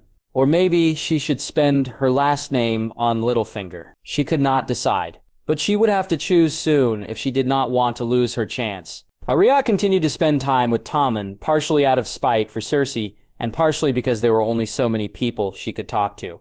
She enjoyed Lord Tyrion, but he was often otherwise engaged. Lady Margaery was the same, but she could not afford to talk too much with Arya, lest she anger her future husband. She did not see Lord Tywin unless he had something important to tell her. Not that she wished to see him, but at least conversations with him were engaging. So Tommen was one of her best options for company.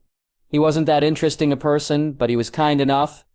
They often returned to the maze to solve it again. Her guards waited outside the maze, and his guard accompanied them. I know how to solve it, Arya said, one afternoon.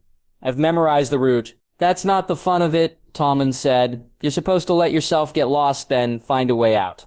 That doesn't seem like a good strategy at all. Why must everything be about strategy? Tommen asked. Rhaezyr sighed and looked up at the clouds. Orange and pink had begun to cut across the blue of the sky. The days were getting shorter as winter approached, but she did love the long shadows of the early evening. Then the shadows behind them moved. Several months on the run had made Arya hyper-aware of her surroundings. She tensed at even the sight of a rabbit flashing through the brush. But this was not a rabbit. This was a man who slipped from a dead end in the maze and lunged for them. Metal flashed in the dim light. Arya whipped around to intercept the blade, knocking Tommen to the ground as she did. It sank into her right shoulder, nearly up to the hilt, and she let out a cry of pain. But she did not let it slow her. There was no time. She slipped the knife from her sleeve into her left hand and slashed upward. Her blade cut through the assassin's eye, and he stumbled back, releasing the knife. Seconds later, Tommen's guard drove his sword through his back. "Lady Arya!" Tommen scrambled to his feet. "Are you hurt?" Arya swayed on the spot, forcing herself to breathe. "I'm fine. It's just my shoulder." Lady Stark, one of her guards, appeared at her side, placing a hand on her uninjured shoulder. It was one of the first times she had heard him speak. "We should get you to a master." "Why would someone try to assassinate her?" Tommen asked. "Any number of reasons," the King's Guard muttered. "But that assassin wasn't targeting Arya Stark. He was targeting you, my prince." Tommen paled, as if for the first time he realized that he could be killed. "Me?" He was right, Arya realized. A practiced assassin would have stabbed her in the heart, but she was not the target. When she reacted, she intercepted a strike meant for Tommen's chest. Someone had tried to assassinate the prince. Tywin examined the blade. It was slim and well made. Foreign. No Westerosi blacksmith would make a knife like this. Where in the Seven Hells had the girl gotten it from? A fork, he understood. But this? He watched it hold steady on his finger, perfectly balanced. And just beyond the blade, the girl watched him. Her shoulder was bound, and her arm in a sling from the knife wound. Though Pycelle insisted there would be no permanent damage. Whatever the case, the pain did not seem to bother her. Not nearly as much as his silence did. Silence was the easiest way to stir most people into nervousness. And Arya Stark was no exception. She was better at hiding it than most. She didn't fidget or look away. She had stopped lifting her chin so much, and she kept her gaze steady. But there was anxious intensity in her eyes, and a tension in her jaw. At last, Tywin lowered the knife. "Where did you get this?" "I found it," Arya replied. She wasn't lying, but she wasn't telling the whole truth, either. "Did you plan on using it on someone else?" he asked. "Only in an emergency." "And what qualifies as an emergency, in your mind?" An almost smug gleam passed through her eyes. "Saving the prince's life." Tywin exhaled. She really was too smart for her own good, and her instincts had saved Tommen. "This is a distinctive blade. Very thin. I'm sure it makes a unique wound." He looked up at her. "If you were to kill someone important with it, your guilt would be obvious." "Yes," Arya murmured. "So don't kill someone important." He flipped the knife in his hand and handed it back to her. She looked up at him in surprise. "My lord, you'll just find another weapon if I take this from you," Tywin said. "I prefer to know what you have." Her mouth twitched into a smile, and she accepted the blade. "Thank you." He nodded once and stood, pacing over to the window. "How is your shoulder?" "Doesn't hurt as much as the broken arm did," Arya said.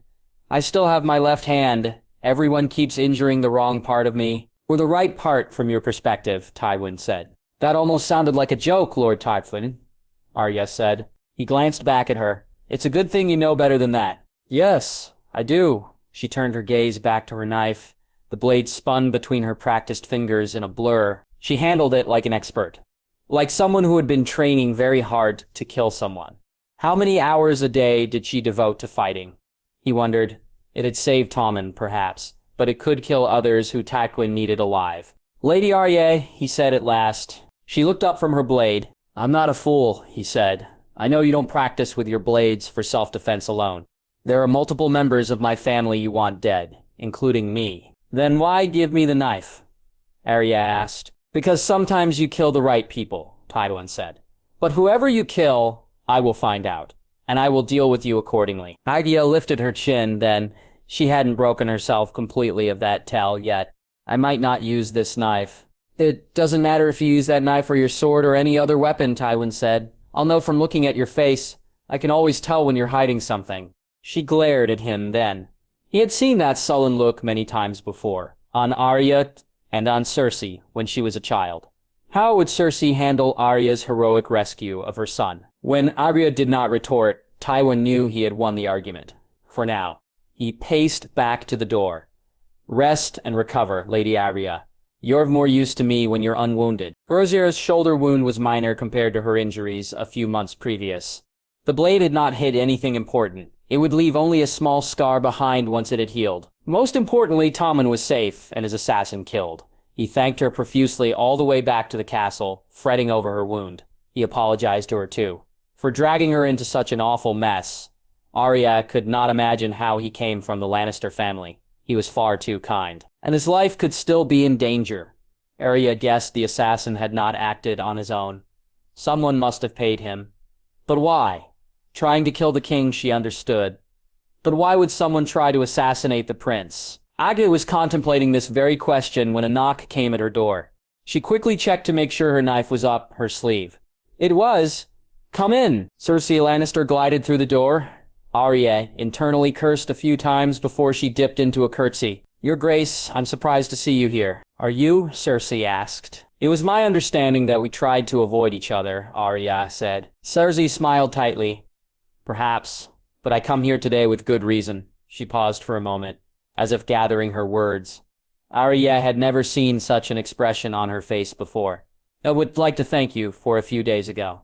If you hadn't gotten in the way, Tommen might have died. He's very precious to me." Her gratitude must have tasted like poison to her. Arya wanted to feel smug, but instead she was shocked. She hadn't expected Cersei to stoop to thank her at all. "I got lucky, that's all. I'm glad Tommen is not hurt." Cersei tilted her head to the side. "I'm not sure you did get lucky, Lady Arya. You have quick reflexes, and the wounds on the body, Cersei stabbed the assassin, the back. But you cut through his eye, didn't you? Do you carry a knife?" Garea studied her. "Why are you asking?" "Because young ladies usually don't," Cersei said. "Young ladies aren't usually beaten half to death by 2 knights." Arya slid her knife from her sleeve and placed it on the table between them. There was no point in hiding it. It made her look more suspicious. "Your father already gave me permission to carry it. You can take it from me, but I will find another one.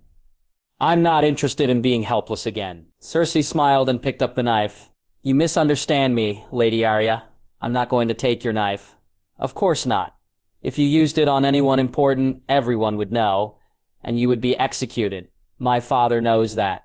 That's why he let you keep the little blade." Cersei handed the knife back to her. "If you are to marry Tommen, there might be other attempts on his life.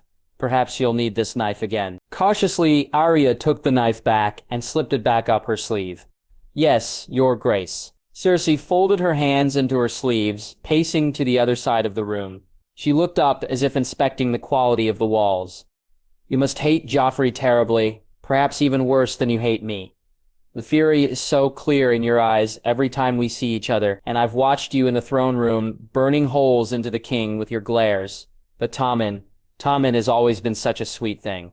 The kind of boy who rescued stray cats and tried to raise them on his own." "He seems very kind," Arya said. "It's not an act. He is," Cersei said. "I wonder if you've thought about it. Vengeance. I took something I love from you. Perhaps you would take something I love from me in return. I wonder if you considered hurting him to have your revenge on me. My father used to say that the innocent should not suffer for the sins of the guilty," Arya said. She kept her tone as steady as she could. "And Tommen has never wronged me." "He likely never will." Cersei looked her up and down. Arya's face grew hot under her scrutiny. "You're not a great beauty, Arya Stark. Not like your sister. I know you had no designs on my son. This is my father's game, and you're only a piece of it." Arya pressed her fist against her thigh. "No, I'm not a great beauty. Is that why you didn't want me to marry Tommen?" "No," Cersei said. "It's better that you aren't. At least you don't hide your anger with pretty smiles. I know exactly how you feel, and who you are." Rosier observed the Queen Regent. She wasn't sure how to read this conversation. Cersei still did not trust her, but her rage had cooled. Perhaps she could not rage at anyone who had defended her son. Her love of her children was true, even if nothing else was. Cersei clasped her hands together and replaced her pensive expression with a tight smile. "In any case, I did not just come to thank you. There is a small council meeting this evening. I know you've already given your full account to my father, but he would like you to give it again so that everyone can hear." Arya nodded. "Of course, Your Grace." It seemed Cersei was less a danger to her than usual. Still an enemy, but less of a threat. There would never be any fondness between them, but for now there was some sort of truce. The small council was full of people Arya didn't trust, and a few who she barely trusted. Littlefinger, Grand Maester Kallypso, Cersei, Varys. All of them had plots all over the kingdom and would use her, sell her out, or kill her if it suited them. Tyrion was the only one she reluctantly trusted because he had not yet given her any reason to hate him. Lord Tywin. In a strange way, she did trust him, at least to be honest with her. He would tell her frankly if he ever planned to kill her. The others would try to be sneaky about it. And then there was the king himself. Joffrey was in attendance at this small council meeting, watching with her with his beady green eyes. Rhaenyra started to lift her chin again, but thought better of it. She set her jaw and stared him down. She would not be afraid of the wretched boy. "Give us your account in full," Lord Tywin said. "Do not leave out any details." "We were in the hedge maze in the gardens," Arya said. Ser Zurich was a short distance behind us. It was early evening when the assassin tried to attack Tommen. He slipped out of one of the dead ends of the hedge maze and tried to stab Tommen in the chest. I happened to get in the way and took the blade to my shoulder. I wounded his eye and he let go of the knife and stepped back. Then Ser Zurich killed him. Her story conforms to that of Osric and the prince, Lord Tywin said. "What do you remember about the assassin?" Varys asked. "Did anything about him stick out to you?" "He was dressed in very ordinary clothes, no armor, but he didn't look like he was from the capital," Arya said. "He wasn't. He was from the north," Littlefinger said. "Grand Maester Pycelle inspected the body. He found signs that the man belonged to House Amber." Rhaenyra's brow furrowed. "That doesn't make sense." Cersei smiled at her. It was the kind of smile one gave a foolish child. "I understand you are protective of the North, Lady Stark, but it is unlikely all of your brother's vassals accepted the end of the war." She turned back to the others. "Of course, if House Umber is behind this, then it would fall to Lord Stark to—" "That's not what I meant, Yerziad. It doesn't make sense because whoever paid the assassin must have known Tommen." They all looked back at her. Joffrey's eyes narrowed. "What do you mean by that?" "The assassin was waiting in the maze," Arya said. "Tommen loves the maze. He goes there frequently. Someone from the north wouldn't have known that." "It is possible someone followed you both into the maze," Littlefinger reminded her. "But he didn't follow us. He didn't attack from behind because Ser Zurich would have intercepted him." Arya said, "And my guards were standing at the entrance. They would have seen someone knew Tommen would visit the maze, and they paid the assassin to wait there." "That doesn't narrow down our options," Cersei said. "Tommen's love of the maze is common knowledge amongst King's Landing. Anyone in possession of several spies could have passed along that information to the north." Her gaze flicked to Varys and Littlefinger. Neither of them rose to the bait. "But why would an assassin carry any sign of the house that sent them?" Arya asked. "That's just stupid. It may have been a mistake. The sigil was very small, engraved on the pommel of a dagger, not the one he used in the attack." Littlefinger said, "It might not be a mistake," Tyrion said. "I've been the victim of this kind of trick. Someone armed an assassin with a dagger they claimed was mine and sent that assassin to kill Bran Stark a few years ago." "Bran?" Rhaenyra's eyes widened. "Why would someone try to kill him?"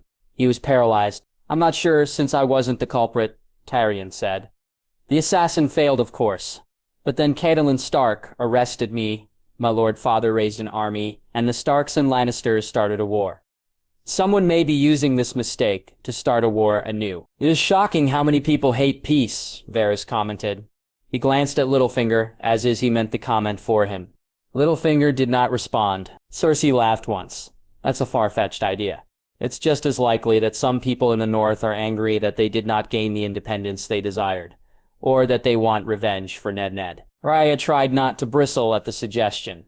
"The north doesn't deal in assassins. That's not our way." Cersei opened her mouth to respond, but Joffrey held up a hand. "It's too soon to know for certain. We will have to investigate further before we know if the north is truly to blame. Perhaps the knife is a coincidence, but who knows?" He looked up at Arya. "But we are grateful for your testimony, Lady Arya." Joffrey's words set off immediate warning bells in Arya's mind.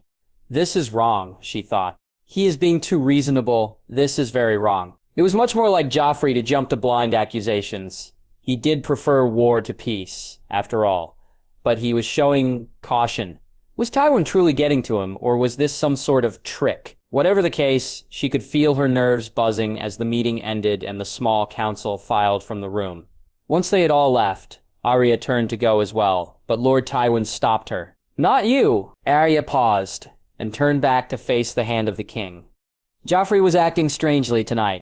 Did you notice? I notice he's trying harder to play at being king, Tywin said. It's possible I scared him several months ago after he almost killed you. There's a reason he hasn't tried that again. I didn't like it.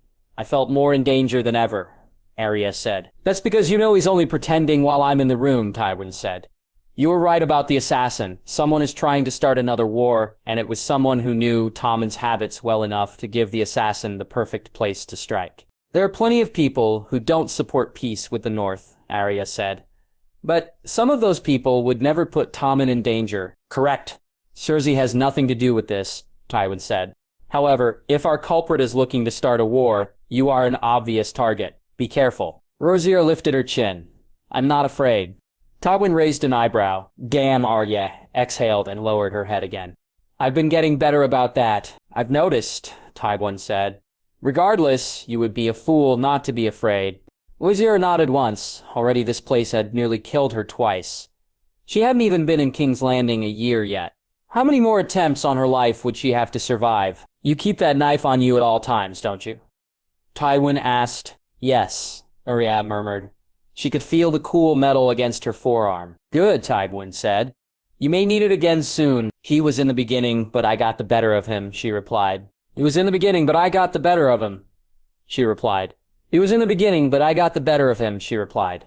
He was in the beginning, but I got the better of him, she replied. Returning to King's Landing, Jaime felt like a ghost in his own body. He drifted through the gates on his horse. He drifted through the halls. He drifted all the way to his father's tower. He did not want to see his father at all. He already knew what he would say, and he could feel his disappointment palpably throughout the Red Keep. When Jaime had a squire send a letter to his father about the victory, he had not told him about his hand, but he would know by now. Everyone in the keep probably knew by now. Still, he climbed the steps to the tower and resigned himself once again to being a terrible disappointment.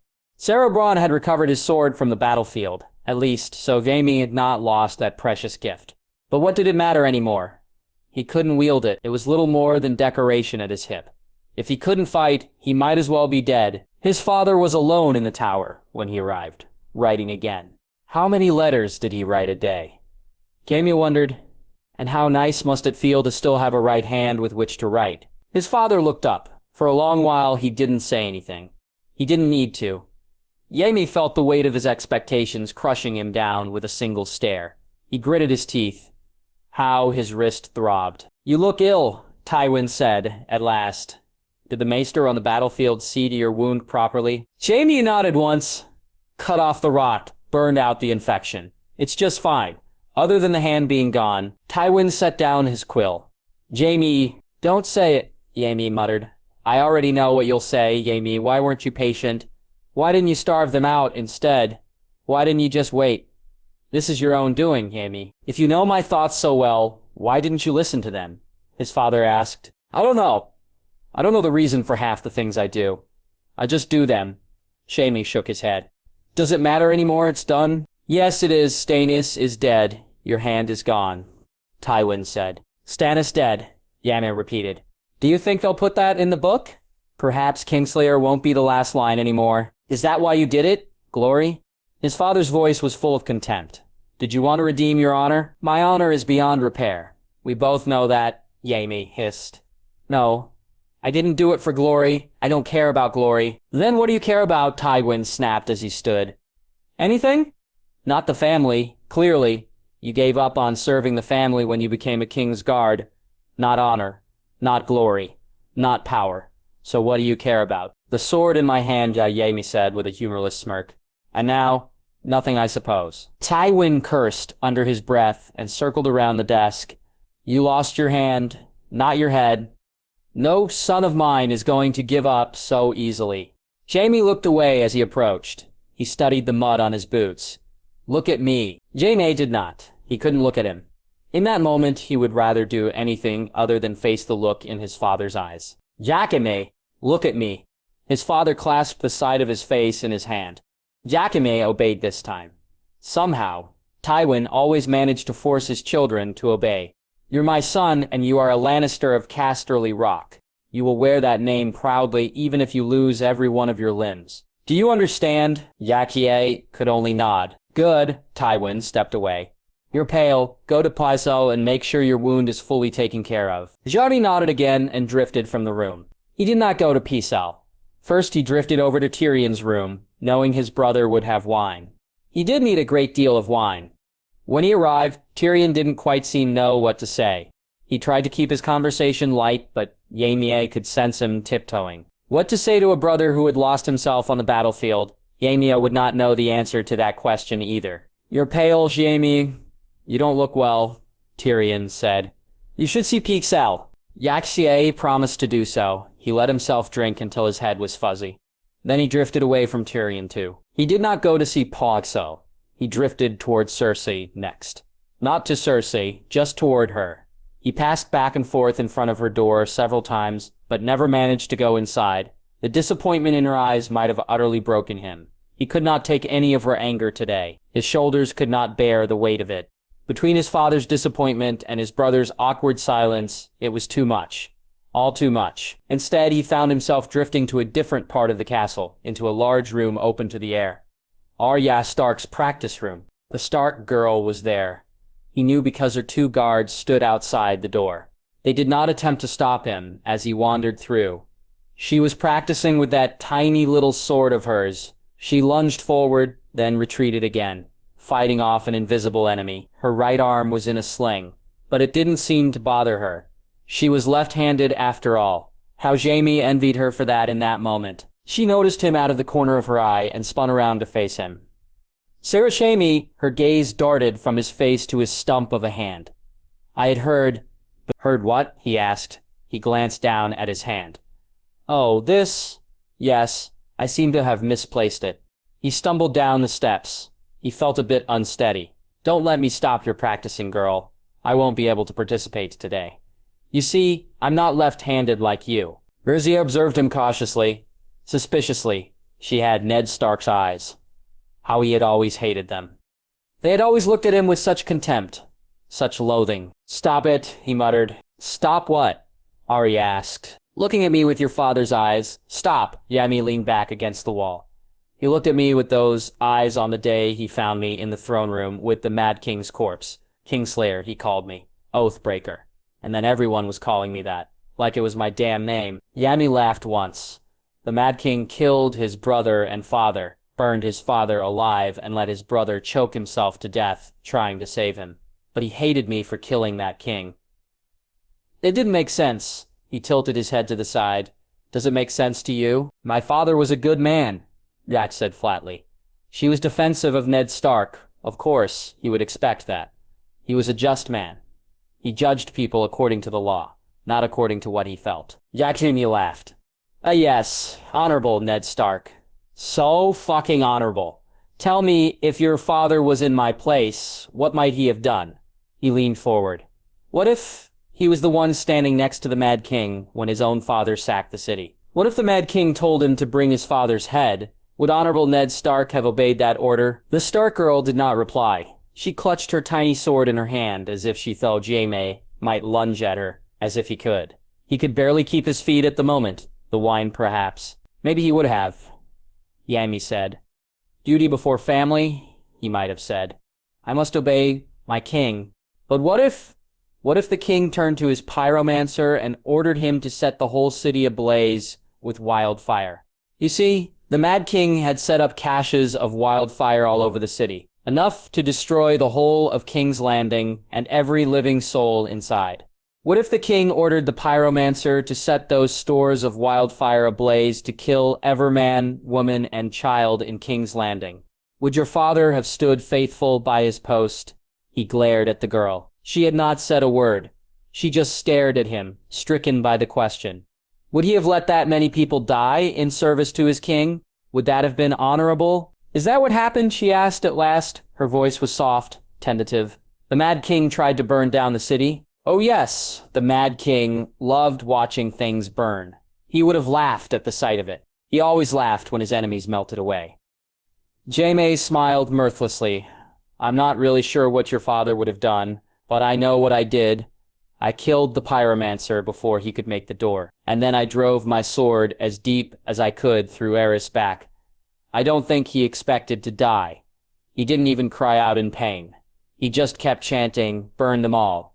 Burn them all. Burn them all." Jaime practically growled the words. "Well, I slit his throat to shut him up. If you killed the king to save King's Landing, why didn't you tell my father that?" Arya asked. "He would have understood, would he?" Jaime asked. "I don't think so. Ned Stark judged me guilty the moment he found me in that throne room. The contempt he had for me. You should have seen it. He wanted me punished for my crimes. My crimes. He was fighting to depose the damn king, yet I was evil for killing him. I was dishonorable?" Jaime barked out a laugh. "By what right does the wolf judge the lion?" Ruzier's eyes widened. Jaime realized, too late, that he had crumpled to the ground. Suddenly he was staring up at the ceiling. The girl rushed to his side. "Sir Jaime, you're burning. Your wound must still be infected." She cursed under her breath. "Wait here.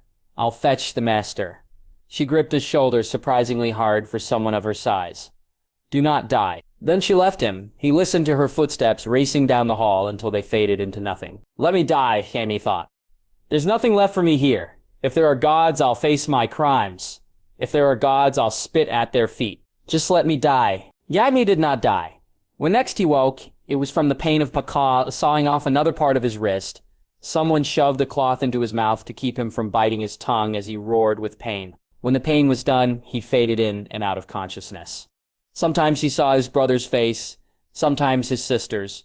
Once he saw his father's back, he was talking with the Stark girl. Though he could not make out the words, she stared straight at him with those Stark eyes, defiant. "Do not die." Her words seemed to have cursed him, because though he wanted to die, he could not. Instead, he passed in and out of fitful dreams. He dreamed of battle. He dreamed of a cage.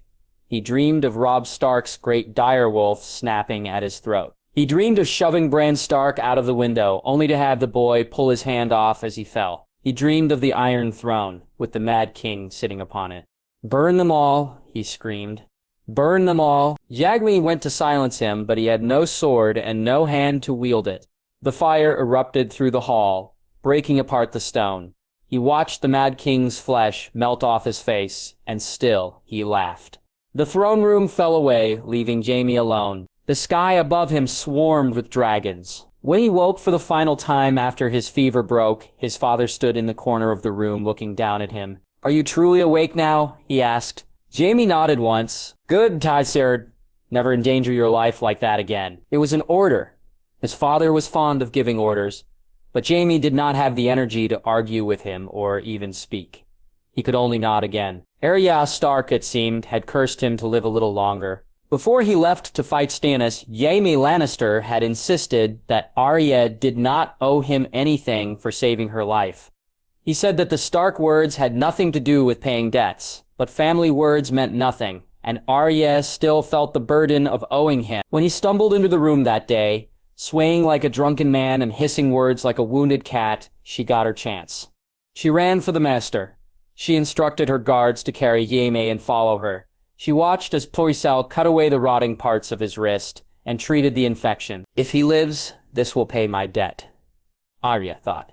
"If he dies, I will owe a dead man." Ruzier's ears still rang with the story he had told her, the story of the day that made him the Kingslayer. She wondered at first if he was telling the truth. But what reason would he have had to lie? He was delirious with fever. If Jaime Lannister had saved King's Landing, why did her father hate him so much? It wasn't honorable to let 500,000 people die for a cruel king. It wasn't honorable to let one innocent die for a cruel king. Arya did not know why she lingered in the room as Pycelle tended to Jaime. Maybe she wanted to make sure he would live before she left. Her debt would not be paid otherwise.